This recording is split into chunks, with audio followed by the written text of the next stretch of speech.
आज के समय में हेयर फॉल सिर्फ बाल झड़ने की समस्या नहीं रह गई है। ये धीरे धीरे इंसान के कॉन्फिडेंस, सेल्फ इमेज और मेंटल पीस को भी अफेक्ट करने लगती है। कई लोग मिरर में खुद को देखकर स्ट्रेस लेने लगते हैं। किसी की हेयर लाइन पीछे जा रही होती है, किसी का क्राउन खाली होने लगता है और कुछ लोग ऐसे स्टेज पर पहुंच जाते हैं जहां उन्हें लगता है कि अब उनका लुक पहले जैसा कभी नहीं रहेगा।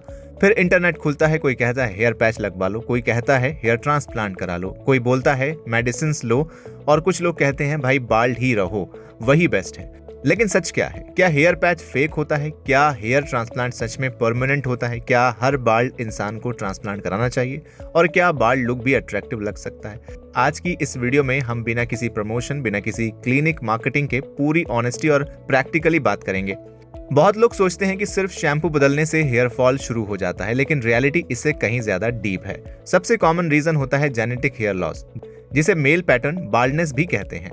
अगर फैमिली में फादर, ग्रैंडफादर या मैटरनल साइड पर बाल्डनेस रही है तो चांसेस बढ़ जाते हैं कि फ्यूचर में हेयर फॉल आपको भी हो सकता है। इसके अलावा स्ट्रेस, पुअर स्लीप, स्मोकिंग, खराब diet, vitamin deficiency, hormonal imbalance, ये सब चीजें हेयर फॉल को तेज कर सकती हैं। लेकिन सबसे डेंजरस चीज क्या होती है? पैनिक। क्योंकि हेयर फॉल शुरू होते ही बहुत लोग बिना समझे random oils, fake medicine, cheap clinics, instant solution के पीछे भागने लगते हैं। अब सबसे इंपॉर्टेंट चीज समझनी है, हर बाल्ड आदमी को हेयर ट्रांसप्लांट की जरूरत नहीं होती और हर स्टेज में हेयर पैच भी सही नहीं होता। डॉक्टर्स आमतौर पर नॉरवुड स्केल से बाल्डनेस समझते हैं। ग्रेड 1 इस स्टेज में बस हेयर लाइन थोड़ी पीछे जाती है। बहुत लोग इसी स्टेज में डर जाते हैं, लेकिन ऑनेस्टली इस स्टेज में अक्सर प्रॉपर केयर से काफी चीजें कंट्रोल हो सकती हैं। अच्छे डर्मेटोलॉजिस्ट पहले blood test, scalp condition, family history देखते हैं, फिर मेडिसिन जैसे मिनॉक्सिडिल, फिनेस्ट्राइड सजेस्ट की जाती हैं। और सच बताएं तो अगर कोई 21-22 साल की एज में तुरंत ट्रांसप्लांट करा लेता है तो फ्यूचर में प्रॉब्लम बढ़ सकती है। क्यों? क्योंकि ट्रांसप्लांट के बाद भी ओरिजिनल हेयर गिरते रहते हैं। मतलब आज हेयर लाइन बन गई लेकिन पीछे के बाल फ्यूचर में और गिर गए तो लुक अननेचुरल लग सकता है। इसलिए अच्छे सर्जन यंग एज में जल्दी ट्रांसप्लांट नहीं करते। अब ग्रेड 3 और 4 की बात करते हैं। टेम्पल्स काफी पीछे जा चुके होते हैं, एम शेप क्लैरिटी दिखने लगती है, यहीं से कॉन्फिडेंस इंपैक्ट होना शुरू होता है। अब इंसान फोटोज अवॉइड करने लगता है, कैप ज्यादा पहनने लगता है, सोसाइटी एंजाइटी फील होने लगती है। इस स्टेज में हेयर ट्रांसप्लांट अच्छे रिजल्ट दे सकता है अगर डोनर एरिया स्ट्रांग हो। डोनर एरिया मतलब पीछे और साइड के बाल जिन्हें ट्रांसप्लांट में यूज किया जाता है। लेकिन यहाँ भी रियलिस्टिक एक्सपेक्टेशंस जरूरी हैं। इंटरनेट पर जो सेलिब्रिटीज के रिजल्ट दिखते हैं, हर इंसान को वैसे रिजल्ट्स नहीं मिलते, क्योंकि donor quality, scalp condition, baldness, progression, age सब मैटर करता है।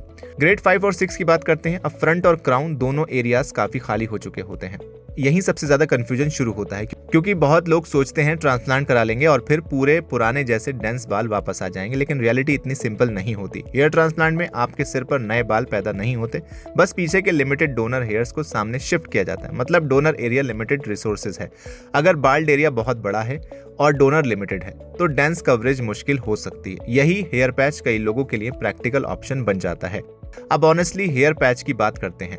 इंटरनेट पर कई लोग पैचेस का मजाक उड़ाते हैं, लेकिन रियलिटी यह है कि आज हजारों actors, businessman, influencers patches use करते हैं और कई बार आपको पता भी नहीं चलता। आज के मॉडर्न पैचेस पहले जैसे नहीं रहे। High quality patches, natural hairline, realistic density, skin matching base के साथ आते हैं। अगर अच्छे आर्टिस्ट से करवाया जाए तो सामने वाला पहचान भी नहीं पाता। हेयर पैच के सबसे बड़े फायदे क्या हैं? सबसे पहला फायदा, इंस्टेंट रिजल्ट। आज शाम फुल हेयर लुक मिल सकता है, कोई सर्जरी नहीं होती, कोई रिकवरी नहीं। दूसरा फायदा है, एडवांस बाल्डनेस वालों के लिए पैच कई बार ट्रांसप्लांट से ज्यादा डेंस लुक देता है, स्पेशली ग्रेड 6 और 7 वालों में, क्योंकि ट्रांसप्लांट डोनर लिमिटेशन से बंधा होता है, लेकिन पैच में डेंसिटी आर्टिफिशियल तरीके से क्रिएट की जा सकती है। लेकिन हेयर पैच की प्रॉब्लम भी समझो। सबसे बड़ी चीज मेंटेनेंस। ये एक बार लगवाओ और भूल जाओ वाली चीज नहीं है। हर कुछ हफ्तों में cleaning, glue rifting, scalp hygiene maintain करनी पड़ती है। इंडियन वेदर में पसीने का इशू भी कॉमन है। जिम वालों को कई बार डिस्कम्फर्ट फील होता है। कुछ लोग मेंटली भी डिपेंडेंट हो जाते हैं। उन्हें लगता है पैच के बिना मैं अच्छा नहीं दिखूंगा, और यही डेंजरस पॉइंट होता है, क्योंकि कॉन्फिडेंस एक्सटर्नल चीज पर डिपेंड होने लगता है। अब आते हैं सबसे हाइप चीज पर, हेयर ट्रांसप्लांट। आज क्लिनिक्स ऐसे इसे बेचते हैं जैसे कोई मैजिक क्योर हो, लेकिन अच्छे डॉक्टर्स खुद कहते हैं hair transplant illusion of density create करता है, अनलिमिटेड हेयर्स नहीं। ट्रांसप्लांट में पीछे के परमानेंट जोन के हेयर्स निकालकर बाल्ड एरिया में लगाए जाते हैं। मेनली FUE और FUT टेक्निक यूज होती है। आजकल FUE ज्यादा पॉपुलर है क्योंकि इसमें विजिबल स्कार्स कम होते हैं। हेयर ट्रांसप्लांट के फायदे क्या हैं? सबसे बड़ा फायदा ये है, ये आपके खुद के रियल हेयर्स होते हैं। आप स्विमिंग, जिम, स्टाइलिंग सब नॉर्मल तरीके से कर सकते हो। अगर सर्जरी अच्छी हुई तो काफी नेचुरल रिजल्ट भी मिल सकता है और ऑनेस्टली कई लोगों का कॉन्फिडेंस जेन्युइनली इंप्रूव भी होता है। लेकिन सबसे बड़ी प्रॉब्लम क्या है? पहली चीज, डोनर लिमिटेड है। ये बात बहुत कम क्लिनिक्स ऑनेस्टली बताते हैं। अगर डोनर वीक है तो फ्यूचर कवरेज लिमिटेड होगी। दूसरी चीज, ट्रांसप्लांटेड हेयर तो रह सकते हैं लेकिन बाकी ओरिजिनल हेयर गिर सकते हैं, इसलिए कई लोगों को दूसरी सर्जरी, मेडिसिन, टचअप्स की जरूरत पड़ती है। तीसरी चीज, चीप क्लिनिक्स। आज इंडिया में कई लो कॉस्ट क्लिनिक्स सिर्फ ग्राफ्ट नंबर्स बेच रहे हैं और लोग डिस्काउंट देखकर चले जाते हैं। Result, unnatural hair line, over harvesting, patchy donor area, fake density और फिर लाइफ लॉन्ग रिग्रेट। सबसे ऑनेस्ट बात है, बाल्ड लुक भी अट्रैक्टिव हो सकता है। अब सुनो सबसे इंपॉर्टेंट चीज, हर बाल्ड इंसान दुखी नहीं होता और हर हेयरी इंसान कॉन्फिडेंट नहीं होता। आज दुनिया में athletes, actor, entrepreneur clean bald look carry करते हैं और कई बार वो बेहद पावरफुल पर्सनालिटी लगते हैं। क्यों? क्योंकि अट्रैक्टिवनेस सिर्फ बालों से नहीं आती। अगर आप फिट बॉडी बनाते हो, अच्छी बियर्ड मेंटेन करते हो, ड्रेसिंग सेंस इंप्रूव करते हो, कॉन्फिडेंस बिल्ड करते हो तो बाल्ड लुक सरप्राइजिंगली अट्रैक्टिव लग सकता है, कई बार ट्रांसप्लांट से भी ज्यादा मैच्योर और मस्क्यूलाइन। तो आखिर क्या सही है, हेयर पैच, हेयर ट्रांसप्लांट या बाल्ड लुक?